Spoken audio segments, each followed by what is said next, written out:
हेडलाईन्सचे प्रायोजक आहे NBC bearings, लांब पळण्यासाठी।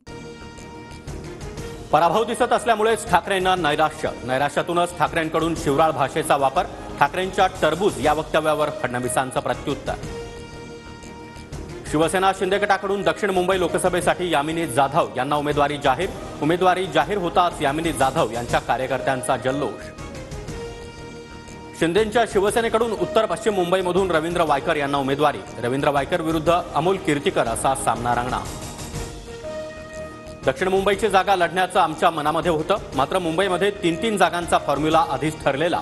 उपमुख्यमंत्री फडणवीसांची प्रतिक्रिया। नाशिकमध्ये गिरीश महाजनांची शिवसेनेच्या पदाधिकाऱ्यांसोबत बैठक। आज किंवा उद्या महायुतीचा उमेदवार जाहीर होणार। बैठकीनंतर गिरीश महाजनांची माहिती।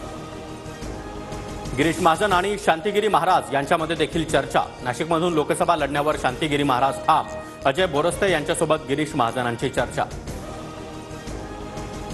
नाशिकमधून उमेदवारी न दिल्यानं विजय करंजकर नाराज। ठाकरेंनी बोलावून देखील करंजकरांनी भेट घेतली नाही।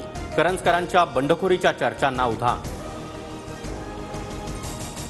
शेतकऱ्यांसाठी आणि सामान्य जनतेसाठी माझा आत्मा अस्वस्थ। शरद पवार यांचं पंतप्रधान मोदींना प्रत्युत्तर। हेडलाईन्सचे प्रायोजक आहे एनबीसी बेरिंग्स, लांब पळण्यासाठी।